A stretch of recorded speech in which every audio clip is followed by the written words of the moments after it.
Доброго времени суток. На этом канале как-то я часто очень упоминал Александра Михайловича Шварцмана, но вот эта вот позиция получилась сегодня в Блиц у меня, и я вспомнил, кое-что вспомнил, и вспомнил книгу Александра именно Ефимовича Шварцмана. Алекс Шварцман, гроссмейстер, потом из Израиля, гроссмейстер Израиля, даже, насколько вот я в аннотации книги читал гроссмейстер Израиля, я помню, когда-то смотрел книгу «Русские шашки», которую он издал, и получается, вот, в принципе, позиция, которая вот здесь вот получилась, практически идентичная. Вот я сейчас сделаю ход, и она будет идентичная, которая есть в книге, вот в этой книге. Ну, сплагиатил опять, ну давайте, я думаю, будет интересно. ЕД4. Вот видите, какой ход интересный. То есть на ход, нельзя хода именно БЦ5, особенно для стоклеточников. Вот этот вот ход убийственный, конечно. Убийственный ход для стоклеточников.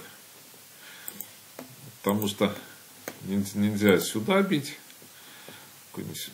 Такая идея и выиграна получается. То есть, что здесь? Давайте сначала Б. Еще есть ход, конечно, Б5. Интересно очень был. Здесь линии ЕД4 не ходить. Давайте посмотрим сначала такой ход. И вот здесь опять интереснейший ход ЕФ2. То есть, чтобы завязать как-то игру. Понятно, что вот это не ход, потому что все шашки начинают висеть у черных. Поэтому остается ход вот этот FG3. И вот здесь вот нельзя ходить BC5. Из-за вот этого хода. И получается, давайте дальше будем смотреть. Вот здесь вот интересный момент. Я, честно говоря, вот когда смотрел, ну, то есть видите, я вспомнил, что по книге было, но, естественно, сначала я посмотрел сам. Потому что мне так интересно, и, ну, чисто смотреть и цитировать что-то с книги, ну, это не мой стиль чуть-чуть. Сначала я посмотрел, потом я по книге проверил.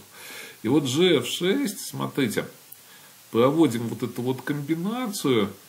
И вот кажется, что связка, да, связка, и очень все плохо. Ну вот FG7, и одна шашка придерживает две, и вот это ничейная позиция. Здесь как не ходить, но вот еще вот такую вот идею смешную чуть-чуть можно провести. Естественно, это все нехорошо, потому что я сюда бью, и ничья. Но это так, на всякий случай. Так, DC5 я вам ход показываю, ну вот это шашка 64 русская версия, поэтому бьют на G3. Здесь на F2 побили. Вот у меня в партии, сейчас покажу, как у меня в партии было. У меня в партии была ничья, BA7. А в книге встретилась интереснейшая идея с русских шашек. Вот эта вот идея, конечно, ну, интересная достаточно. Почему? Потому что ЕД2 и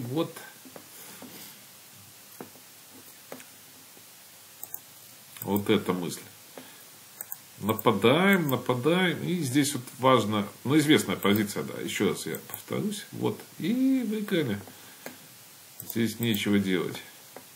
То есть, грозит ЦБ4 и во многих изданиях, это уже книга, вот эта вот позиция последняя, понятно, что во многих изданиях есть.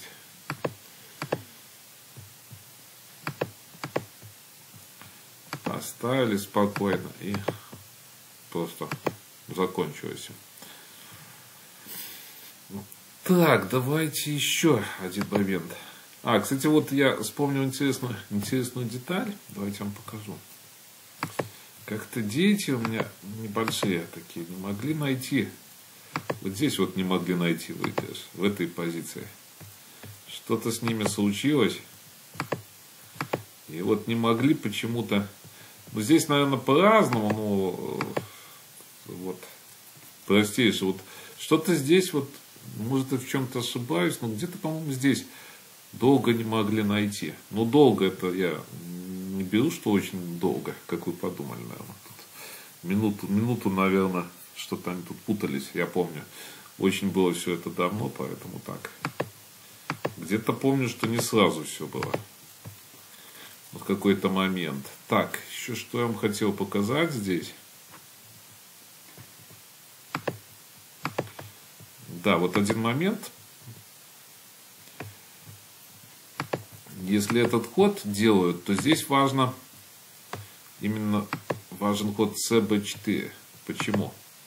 Потому что вот на этот ход есть комбинация. Вот такая. И отдаем, и вот так вот. А cb4, получается, нельзя ставить, потому что на e5, я не знаю, какой тут ход показать, какая на позиция. ef6, ну вот. Можно как-то так даже походить, интересно. Это e7, ну вот еще поиграть, это как-то позиция. Так, какие тут выигрыши? Ну, может, я думаю, сюда надо походить. На А5 надо, потому что отдавая шашку, понятно, что вы сразу просто понятно, что вы проиграете. И может даже вот такая идея. И dc3, видите, нельзя ставить. Другие ходы тоже можете посмотреть сами. Итак, вот такая вот интересная позиция возникла с одной стороны в блице, с другой стороны я вспомнил, что где-то ее видел, и вот потом меня как-то осенила фамилия Шварцман. Ну, я понял, что не Александр Михайлович играл, а кто-то другой. И потом я вспомнил, что смотрел книгу Алекса именно Шварцмана, Александра Ефимовича Шварцмана, гроссмейстер с Израиля. И вот такой обзор получился. До новых встреч!